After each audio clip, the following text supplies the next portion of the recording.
almost 9:30 and it's still pitch dark here in Murmansk. You just see some dim light over there, over those houses. But anyway, good morning Murmansk, good morning Arctic Circle. Today we are going to take you on a journey to the village of Teriberka, which is even farther up north than Murmansk, and it's a fisherman village on the coast, on the shore of the Barents Sea. It is the only place on the Barents Sea, on the Arctic Sea, that is actually accessible to foreigners, and that is pretty cool. The road that is going to take us to Teriberka is said to be almost impossible. It's mostly gravel, and of course during the winter, it is winter now, it is covered in snow. So it's going to be an adventure. It was quite a task finding a driver who was willing to take us up there. We'll see how that goes. We're supposed to leave in like 10 minutes. It's going to take around 3 hours, provided everything goes well. So yeah, let's go, join us. The 150-kilometer road connecting Teriberka with the rest of the world is one of the most remote in Russia, and it rewards anyone who's brave enough to take a drive on it with fascinating landscapes, including the transition to the tundra, where tree growth is hindered by low temperatures and permanently frozen grounds. What's the name of our guide? Виктор. Victor. Okay. Victor.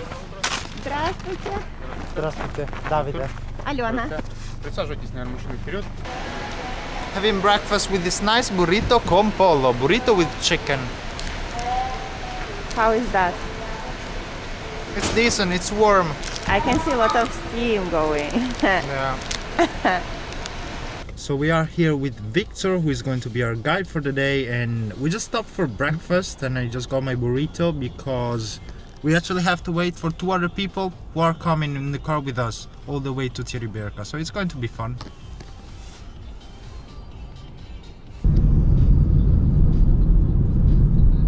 Много военных, очень много секретов военных, очень много где добывают руду, апатит, никель. Сколько километров будет асфальт? Ну, скажем так, асфальт от Воротки до Териберки примерно будет 80 километров. Не примерно, а 80 километров от Мурманска. Потом грунтовая дорога будет, и примерно километров за 6-7 от Териберки будет снова асфальт. Но это еще асфальт там, то есть это их местный асфальт.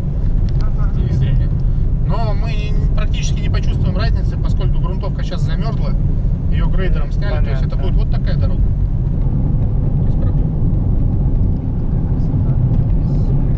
Wow, we just stopped by the side of the road just so we can take it all in. Look at this, wow! So I told you about the different landscapes that we would come across during our journey to Teriberka. And this, over there in the distance, is the tundra, the famous tundra. We're going to have tens of kilometers of tundra right now. Какая самая высокая температура была в Мурманске? Да. Плюс? В истории. Да. Плюс, в позапрошлом году у нас месяц держалось где-то плюс 35. А антонимный вопрос, самая как низкая температура, холодно? Самая низкая температура где-то под минус 42. Температура, что на море, есть разница? Что в Териберке, что на море, на воде всегда холоднее не за счет температуры, а за счет ощущения, потому что влажность большая.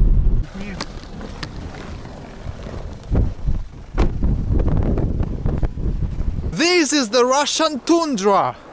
Snow to the right, snow to the left, until your eyes can see.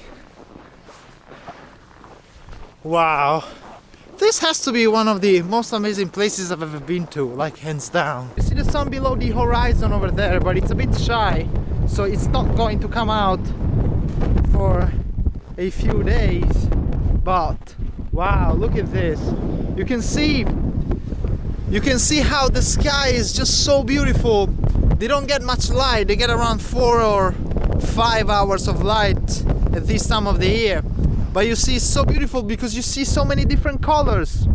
You see the pink, the blue, the light blue, dark blue. You see the yellow over there, the orange, the red. And the ground, you see just so much white, just so much endless white. Wow!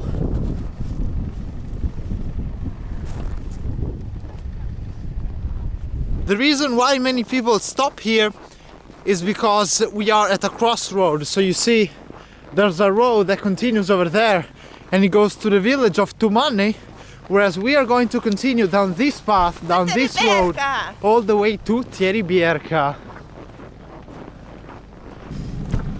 Да, вообще по времени как бы у нас нет, мы просто ограничены, где-то в 3 будет темно.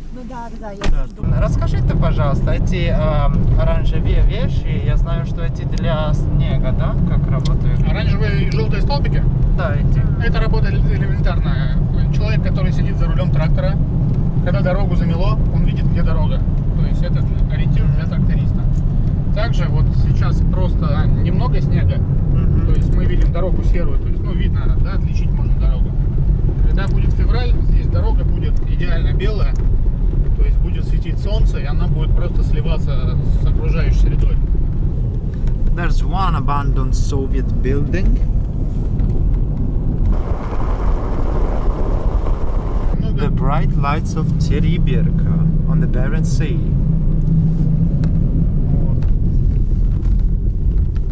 Yoo-hoo, we made it! The end of the world!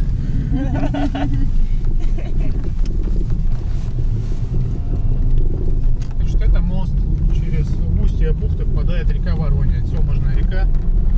This is the Teriberka River.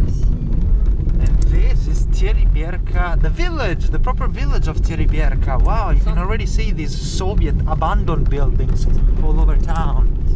So we drove past the village of Teriberka just so we could get to this place right here, because according to Victor, our guide, you get a really nice view. And according to me, Victor is right. You see, this is the mouth of the river Teriberka, and over there on the horizon is the Barents Sea, the sea that I've been dreaming of visiting for like so many years. And it's nice indeed with this. It's probably a sandy beach, but I have no way of knowing because it's covered in snow. And the view is nice, the view is nice. You see this road which was built by Soviet prisoners of war back I don't know how many years ago.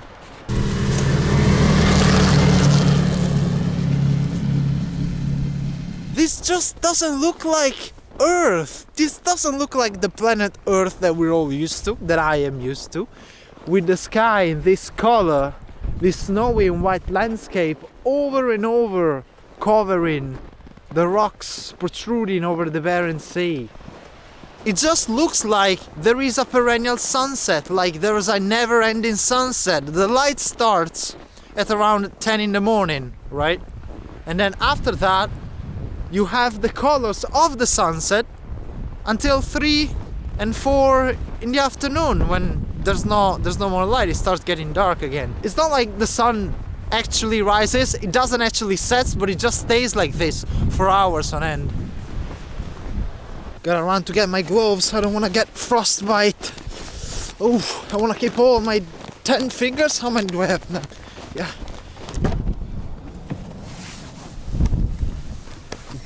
Холодно?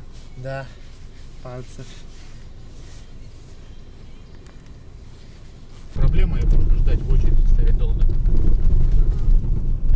Oh, look at this graveyard on the outskirts of Teriberka. It's huge. It's almost like there are more dead people in Teriberka rather than living.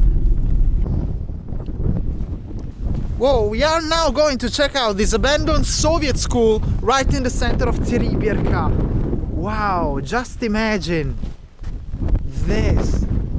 Can you imagine going to school so far north, in the middle of nowhere, in a place so remote? Look, there's an abandoned Lada Zhiguli over there. It probably belonged to some of the teachers here for the school of Teriberka.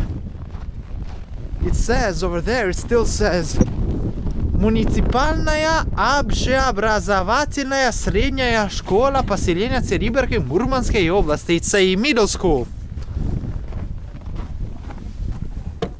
Hello. Wow, just can you imagine?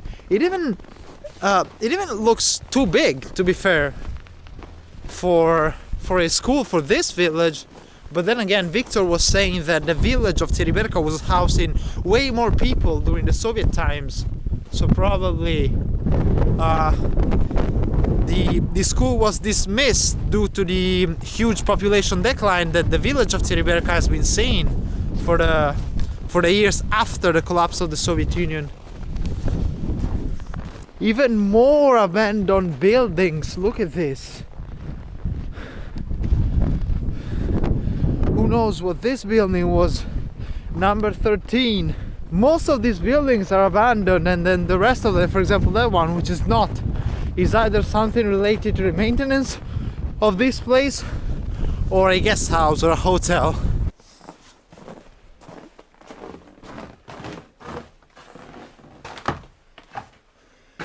Just imagine the people used to live here.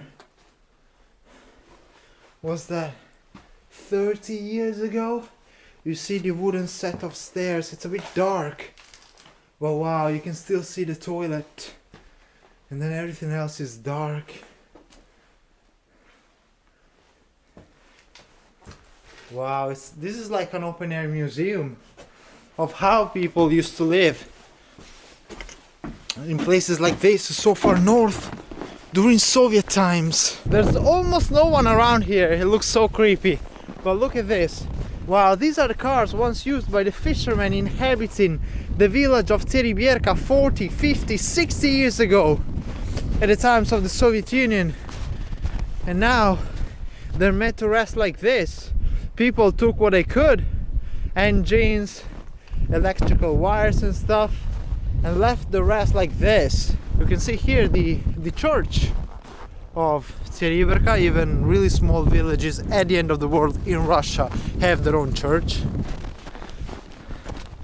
There's another Soviet wooden abandoned building.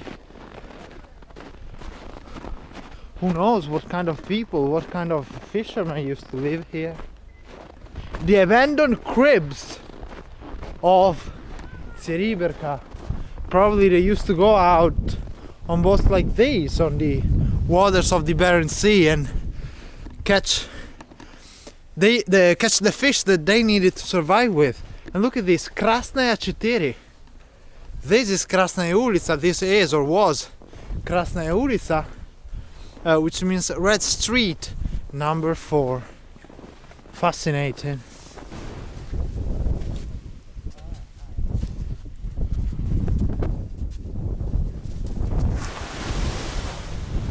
Now, unfortunately, even the most remote areas of the world are not immune from the most dangerous being and animal in the world.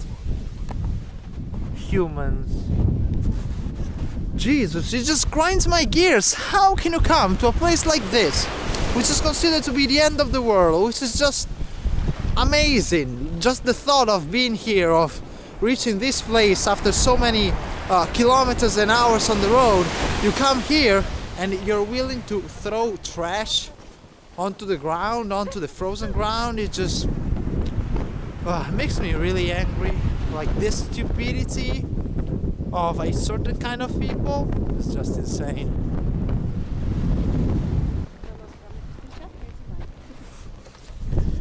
These places at these latitudes are not only dangerous for the harsh weather and for just general human life, but it's also really dangerous for people who go out at sea. You saw the ship which is shored by the old Teriberka, whereas this is the new part of Teriberka, but you have this old sheep graveyard. That's what it's known as, and you can see why.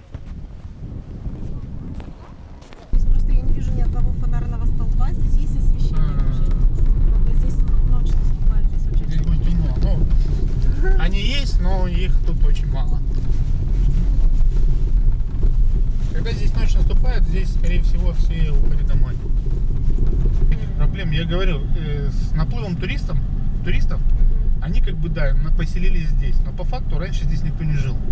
То есть они начали вставлять пластиковые окна, то есть, чтобы сдать квартиру, то есть, ну, приводить ее в порядок. А по факту здесь как бы местное население отсюда работало в Мурманске, но потому что здесь как бы нет ни работы, ни жизни, ничего.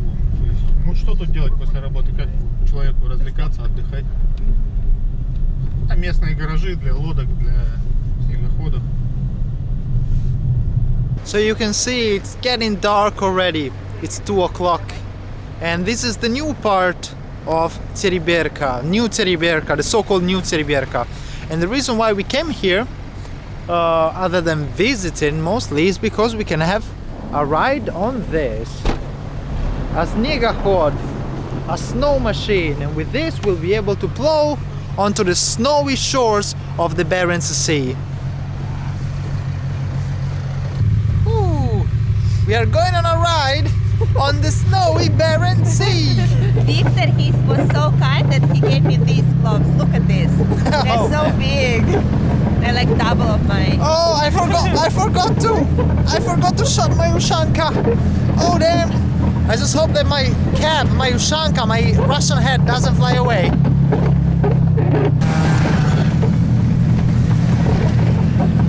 Быстрее! Быстрее!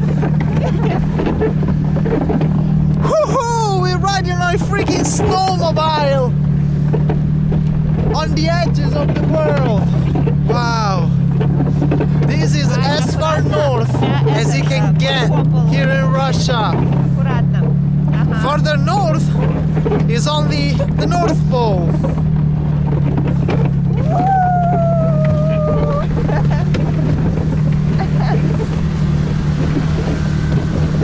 Если бы они тогда приготовились, там будет.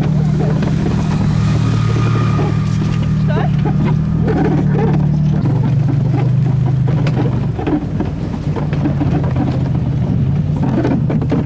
Yes! Yes! We made it! We made it! We made it! Onto the open sea!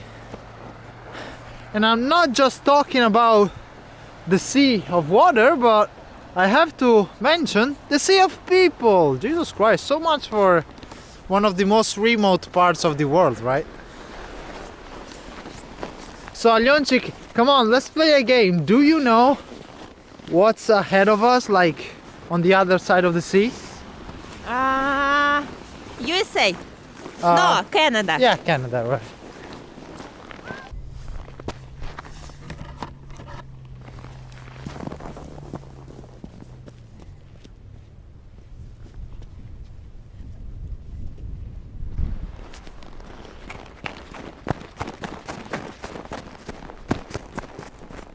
And now, this way. Oh crap. This is the very end of the world. On the outskirts of New Teriberka, the waves of the Barents Sea crash into the rocks of this place and they freeze on these very rocks. And on the other side, not that far if you think about it, is Canada, Alaska, Newfoundland and Greenland, just on the other side of the North Pole. Wow. Where we are met with a landscape which is not that different from this one. Just snowy landscapes all over. I'm at the end of the world, but at the same time I feel like I'm at the fucking top of this world. My camera was suffering tremendously due to having to work in extremely low temperatures, and indeed its battery died soon thereafter. Regardless, it was getting dark anyway, and it was time for us to go back to Murmansk, again on the only road, this time in full darkness. My visit to such a remote place immensely enriched my experience in Russia and left me with an even greater sense of curiosity to explore untouched parts of this country, and of this planet as well. Thank you for sticking with me until the very end, and I'll see you next time. Cheers, thank you, bye.